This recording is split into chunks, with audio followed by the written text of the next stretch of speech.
La commune de Mamers s'est rue embellie, mais pas aussi vite que le maire actuel l'aurait souhaité.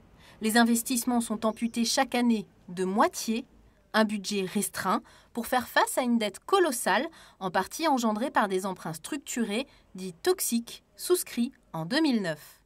Normalement, on doit encore en capital 2,5 millions. Ceci dit, pour en sortir, il faut rajouter 8 millions. Ça fait 10,5 millions. 10,5 millions pour un emprunt à l'origine de 2,5 millions. Vous voyez la disproportion, le caractère complètement fou de ces emprunts hyper toxiques. Ceux qui ont signé ces prêts toxiques l'ont fait de manière irresponsable. Et tout le monde aujourd'hui essaye de s'en sortir comme il peut. Si la facture s'envole, c'est que ces emprunts sont à taux variable, la plupart du temps indexés sur le cours de monnaie fluctuante, comme le franc suisse. Un contrat dangereux signé en toute connaissance de cause, comme l'atteste par exemple ce document de la Chambre régionale des comptes.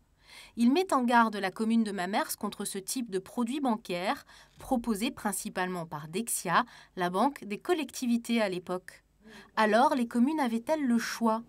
Les communes avaient le choix, mais elles ont quelquefois fait le mauvais choix. Et néanmoins, compte tenu de la complexité de ces financements, il n'est pas anormal qu'on vienne derrière aider les communes. Pour les aider, l'État met en place un fonds d'aide national à hauteur de 3 milliards d'euros sur 15 ans. Les 14 communes sarthoises concernées par les emprunts toxiques sont potentiellement éligibles à cette aide, dont Arnage. En 2006, pour financer ce gymnase, l'ancien maire signe un emprunt structuré de 2,5 millions d'euros. En 2009, le surcoût de l'opération est estimé à 500 000 euros, soit 20% de taux d'intérêt en plus.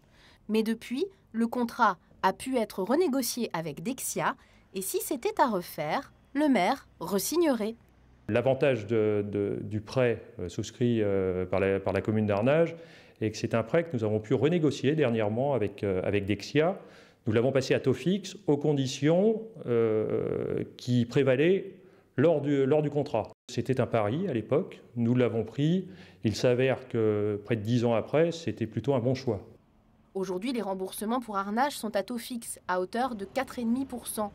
Et si la ville a demandé à bénéficier de l'aide de l'État pour une partie du remboursement, elle n'aura pas besoin pour l'instant d'augmenter ses impôts locaux, à la différence d'Allonne. Elle emprunte 4 millions en 2007 pour investir entre autres dans des équipements sportifs. Difficile d'avoir des chiffres récents, mais en 2009, d'après ce document Dexia, le surcoût de l'emprunt était de 44%, estimé à 1 700 000 euros. Ce qui rend encore plus compliqué la sortie de ces emprunts structurés, c'est que tout ça se passe dans une situation budgétaire pour les collectivités de baisse des dotations de la part de l'État. Et donc, en cumulant tous ces aspects-là, et sans parler du transfert d'un certain nombre de charges, je pense par exemple au rythme scolaire, tout ça fait qu'effectivement, face au budget à construire pour les années à venir, je ne suis pas d'un optimisme déraisonné. Un défi à relever, venir à bout d'un encours de dette de 57 millions en Sarthe, une somme qui ne concerne que 14 communes ayant souscrit des emprunts toxiques dans les années 2000. Jusqu'à 70% de cette somme pourrait être prise en charge par l'aide publique, c'est-à-dire par l'argent du contribuable.